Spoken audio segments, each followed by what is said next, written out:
Hello student. तो आज हम एक नया टॉपिक डिस्कस करेंगे विटामिन।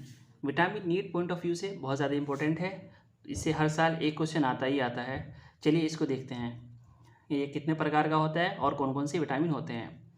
तो विटामिन दो तरीके से होते हैं, वाटर सोलेबल होते हैं और फैट सोलेबल होते हैं। वाटर सोलेबल में विटामिन दो दो तरीके के होते हैं, विटामिन बी होता है और विटामिन सी होता है। ठीक है। इसी तरह फैट सोलेबल में चार होते हैं, विटामिन ए होता है, विटामिन डी होता है, विटामिन ई होता है एंड विटामिन के होता है। अब जैसे ये चार है, इसको याद रखना ही बहुत ज़्यादा इंपॉर्टेंट है कि फैट सोलेबल क्वेश्चन आ जाएगा नीट में कि फैट सोलेबल कौन सा है और वाटर सोलेबल कौन सा है। तो आप इसको एक इस चीज़ से याद रख सकते हैं, कैदी। कैदी, KADE, कैदी। आप इसे याद रख सकते हैं, जो फैट सोलेबल होते हैं वो कैदी होते हैं। ठीक है, इस तरह से आप कभी नहीं बोलेंगे।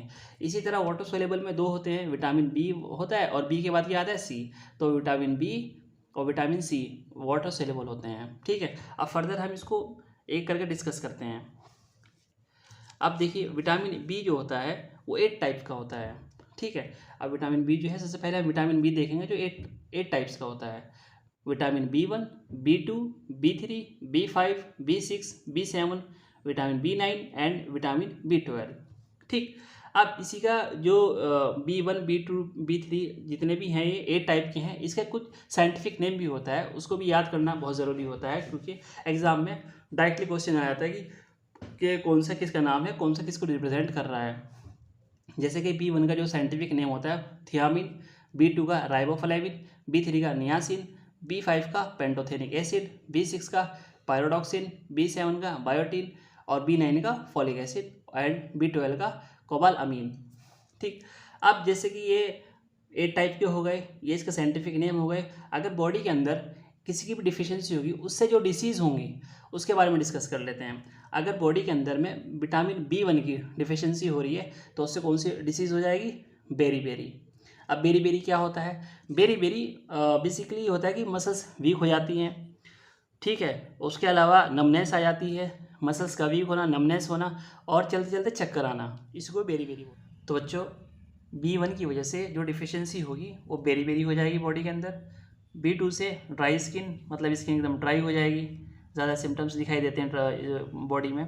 B3 से नियासिन, पैलेग्रा में मतलब बेसिकली इसका नाम ये होता है कि डिमेंशिया हो जाएगा, या डाइजेशन सही से नहीं होगा, डिमेंशिया। आप कह सकते हैं कि भूलने की बीमारी आपको हो जाएगी। ज़्यादा दिन तक कोई भी चीज़ अगर आप याद रखने की कोशिश कर रहे हैं, पढ़ाई में मन नहीं लगेगा। ठीक है, और जैसे कि आप धूप में अगर गए हैं तो स्किन पे रैशेज हो जाएंगे, रफनेस हो जाएगी, रेडनेस आ जाएगा।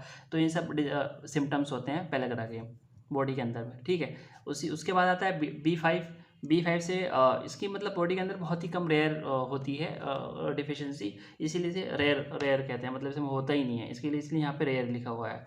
उसके बाद में B6 से हो जाएगा एनीमिया आपको पता ही है कि इसमें अंदर खून की कमी हो जाएगी। ठीक है, उसके बाद आता है B7 से बायोटिन की वजह से, जैसे कि आपने देखा होगा कि हेयर लॉस ज़्यादा हो जाते हैं, हेयर फॉल हो जाता है, एलोपेशिया। तो आप डायरेक्टली याद रख सकते हैं B7 से एलोपेशिया या हेयर फॉल। एलोपेशिया हिंदी में जैसे बोलते हैं गंजापन, बाल टूटना, झड़ना, उसी को एलोपेशिया बोलते हैं, गंजापन जिसे बोलते हैं। ठीक। उसके बाद आता है B9, फॉलिक एसिड, अनीमिया, इसकी वजह से भी खून की कमी हो जाएगी। B12 से भी अनीमिया हो जाएगा। ठीक है, अब इन सबको हमने इनकी डिफिशियंसी के बारे में देख लिया कि डिफिशियंसी से कौन कौन सी हमें डिसीज़ होंगी। उसके बाद में आता है अब इसको हम याद कैसे रखेंगे, क्योंकि एग्ज़ाम आता है, एग्ज़ाम बहुत सारी चीज़ें होती हैं। सबसे ज़्यादा इंपॉर्टेंट तो बहुत कम टाइम में रिकॉल करना बहुत ज़्यादा इंपॉर्टेंट होता है। तो हम इसके साइंटिफिक नेम याद कैसे रखेंगे, तो उसकी एक ट्रिक है। तो इसकी ट्रिक देखते हैं। TRN, ट्रेन पुल पर बहुत फास्ट चली। T से थियामिन, R से राइबोफ्लेविन, N से नियासिन, पुल P से हो जाएगा पेंटोथेनिक एसिड, पर पायरोडॉक्सिन, बै से बायोटिन और फास्ट से फोलिक एसिड और चे से चली से कोबालामीन। ठीक है, तो आप इसे याद रख सकते हैं, ट्रेन पुल पर बहुत फास्ट चली। ठीक है, अब इसके बाद देखते हैं विटामिन सी। तो पहले हमने क्या देखा, विटामिन बी देखा, उसके बाद देखते हैं हम विटामिन सी। अब विटामिन बी और सी क्या थे, वाटर सोलेबल। ठीक। अब विटामिन सी देखते हैं। विटामिन सी का जो साइंटिफिक नेम होता है वो होता है एस्कॉर्बिक एसिड। इसकी डिफिशियंसी से क्या होता है, स्कर्वी हो जाता है, जैसे कि ब्लीडिंग गम्स, मसूड़े से खून आना। ठीक।